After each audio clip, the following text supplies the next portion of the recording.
All right, welcome back everyone to Vendetta Sports Media. I'm Jack Sabin, here today joined by Jake Reno, and today we are continuing our breakdown of NBA teams heading into the 2023 season. Jake, how you doing today, real quick? I'm doing pretty good. How about you? I'm doing all right. It's a rainy day here in Reno, so Yeah, that's not very fun, but cold, super windy today. It's not fun. yeah, the wind is never fun, but here right now, we are focusing on the Boston Celtics, a team with very, very high aspirations, definitely within their window to win a championship. And so I think a lot of the fans and the players themselves are kind of itching to get that championship. Last year was kind of a repeated pattern of the Celtics just not being quite able to get the job done. Obviously, losing to the Heat in the Eastern Conference Finals. But this year, they've made a lot of moves and are looking to kind of make that final push, I think, to the finals.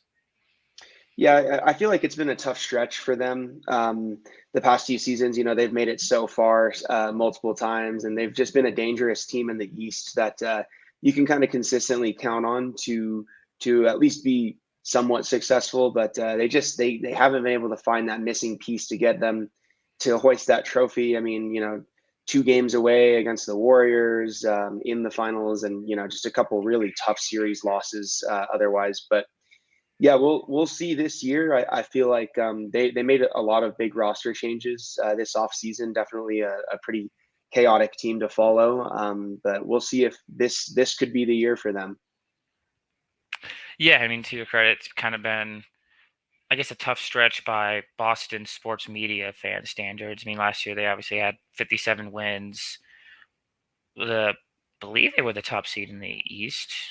They were 1 game back of the Bucks Oh, yeah, that's right. Yeah, they were like a game behind last of the year. Bucks, but yeah, one of the top seeds in the East. But yeah, just kind of like you said, they've just seemingly not had that final piece. But kind of like you mentioned, they made a lot of moves this offseason, and I think two of the bigger moves that you know have been the addition of Kristaps Porzingis and Jrue Holiday. The Celtics, for it seems like the longest time, have been just lacking like a true big man. They drafted Rob Will, and he's a great player, but he's had issues staying on the court, with health issues and whatnot. And he was also just kind of a more undersized center, and the Celtics for the longest time were just lacking that true big man. And they, I guess, finally had enough and went out and brought in Kristaps Porzingis. And I know he kind of has his own health concerns and whatnot, but I just think in that offense, the potential offensive output he can give them from the center position is something I feel like the Celtics haven't seen in a long time. Yeah, so I think for Porzingis, like his track record regarding health is a little shaky. And initially in the beginning of his career, he was supposed to be one of those guys that people thought would be one of the new faces of the league. And I think they used to call him a unicorn or Yep, something the like that because unicorn. he was just like freakishly athletic for how tall he was, and they thought he kind of do it all. But we'll see how that pans out for the Celtics. Obviously they're kind of banking on him staying healthy, and obviously picked up Jrue Holiday as well, which is huge. They got him from their number one, competitor in the East in the Bucks, and that was kind of one thing that we touched on when talking about the Bucks was did the Bucks accidentally give their biggest competition one of the best lockdown guards in the league? And I think the answer is yes. Um, so huge offseason for them. Really, really key pieces added to the team, and a lot of people are thinking that this is the year they get number 18. Yeah, I mean, I could definitely see it, and yeah, I mean, you touched on Porzingis' health, and I think with someone like Drew Holiday, for the most part in his career, he's been relatively healthy. I mean, obviously, guys deal with injuries all the time, but for the most part, he's usually a pretty stable, guard, and like you said, he's probably the best perimeter defender in the NBA, and is going to fit right into what the Celtics like to do defensively and kind of have those bigger guards. I mean, they lose Marcus Smart, and then they go out and replace him with probably the best replacement you could find. You get almost all the same defense you get from Marcus Smart, but think you get a lot more offensive upside with Jrue Holiday as well. Hmm. And then, yeah, I mean, again, on Kristaps Porzingis, I think it's just one of those moves where it has kind of like high risk, high reward almost in terms of how much it could potentially benefit the Celtics, or if he's able to stay healthy and play at the level that we all think he can, then he can just take that Celtics offense to a whole new level, and they're going to be so difficult to stop. And then, yeah, Jrue Holiday up on the perimeter, they're just going to again be one of the better defensive teams in the NBA. Yeah, definitely. I think you know this team is just they're stacked. Like they're I mean they've already been stacked. Finals visit, tons of Eastern Conference Finals visits. I mean this is a team that's already been feared, and to be able to pick up people like that is pretty crazy. And the roster is a lot different. Um, Malcolm Brogdon is gone. Grant Williams is gone, who was one guy that, a lot of people were a little sad about seeing leave. He was kind of a spark plug type of guy. And even, Blake Griffin left as well. But I think the replacements that they brought in will definitely positively Help, affect the yeah. team. And Jaylen Brown is entering the season coming off that record-breaking contract extension, and Jason Tatum probably feels like he has a lot to prove as well, because a couple of years ago I think these guys were predicting around 5 rings or so by like 2026 or 2027, and they haven't even won a ring yet. So this team has a ton to prove, and new head coach too, because I believe their head coach got fired midway through the year last year. Or no, it was the Ime allegations, all Udoka, those. Yeah, yeah, the he sexual left the team, misconduct and allegations. some of the other staff left. So you know they they can pick up right where they left off. They'll definitely be a top 3, top 4 seed, but they got to get over that hump, man. They got the Bucks in the way, and the Heat, who kind of seem like they're kryptonite at times. Yeah, and the Heat have definitely kind of had the Celtics number as of recently, and it kind of like you said with the Celtics roster, it's just they've got guys all throughout the floor that can play. I mean, you obviously touched on the Jason Tatum's, Jaylen Brown's, but then they still got guys like Derek White, who continues to cement himself as one of the better role players slash 3-and-D players in the league. Peyton Pritchard is, I think, someone who has a chance to be a real X factor for the Celtics. It seemed like in years past, there's always been a really big logjam at the guard position for the Celtics, kind of preventing him from ever really being able to get serious playing time.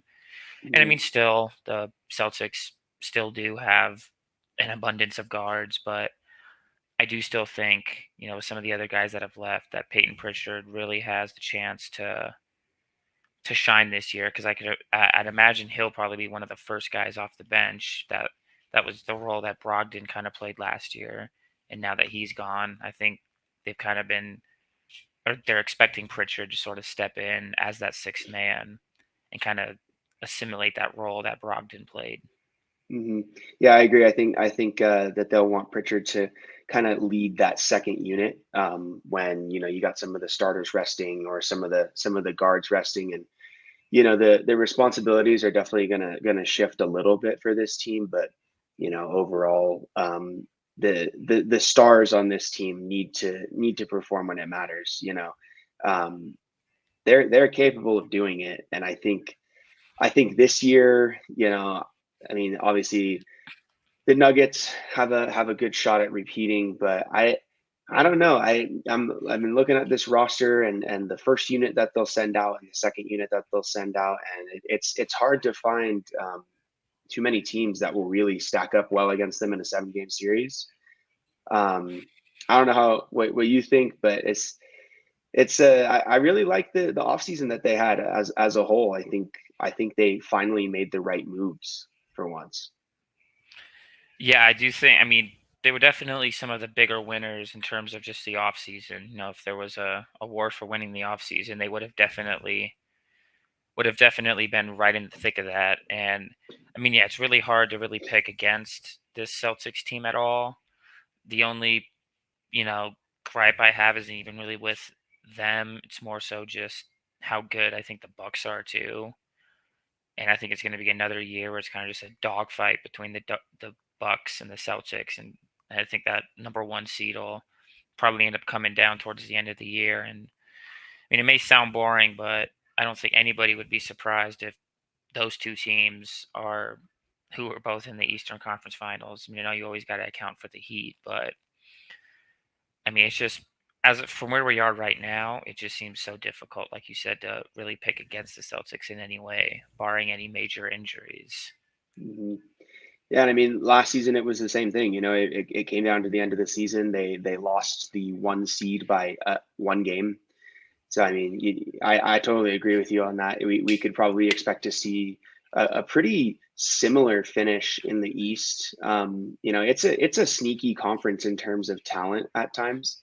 Some people say the East is kind of weak, but I mean there's a solid amount of threats in the East right now, and this offseason really added firepower to that conference. But I don't know. I don't think that they have to worry too much about the Heat. It almost feels like some of their seasons were like those finals runs were flukes. I mean, I know it's crazy to say, but I don't see them getting there this year. They're just a Over postseason team. Yeah, it's just weird. They have decent regular seasons and then somehow beat the Celtics in seven. And I just don't think that this year, if it came down to that the Celtics would allow that again. Yeah, I'm kind of right there with you, and I actually do think that the Celtics jump the Bucks this year and take the number one seed from them, and I do think I can pretty confidently say that I think they will be in the finals, at least representing the East in the finals. Whether or not they win, I don't know if I'm ready to make that prediction yet, but I mean, yeah, just look at these other teams in the East. The Bucks definitely have a shot, but I think just in relation to them, the Celtics have a little bit more depth, and I think can overall play much better defense. I mean, in terms of looking at the Bucks and the Celtics on the defensive side, it wasn't only the fact that the Bucks lost Jrue Holiday, but like you already mentioned earlier, that he ended up right with the Celtics. So it seems like in Mhm. terms of the overall team defense, there's a huge shift in that, and yeah, I do think the Celtics kind of have what it takes this year to get over that hump and get back to the finals. Yeah, and I think like a big X factor this year. We mentioned this a little bit ago. Would definitely be not only health, but I think Porzingis. You touched on them having kind of weaker big man play in previous years, and that was something that they were looking for, and it seems like they found it.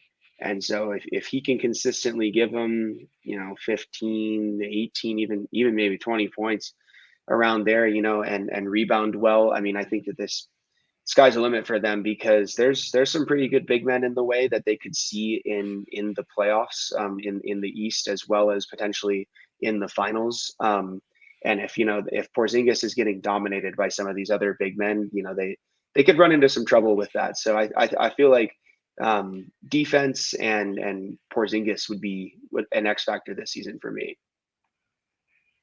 Definitely. So then, how far are you seeing the Celtics team make it?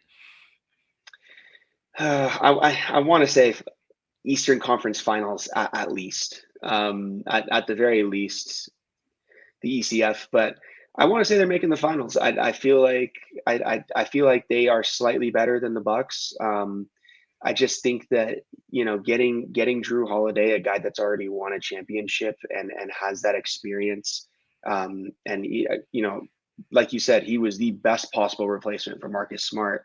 With the addition of Porzingis, I feel like everybody stays healthy. This team is going to go deep this year. Yep, I can definitely agree with that. But with that, that more or less concludes our preview of the Boston Celtics. I think me and Jake are both evidently pretty high on the Boston Celtics, as I'm sure are many of you. But we'd be interested to see how you guys think the Boston Celtics are going to do. Are our predictions crazy? do the Celtics have what it takes to make it to the final, or to not only make it to the finals, but also win the finals?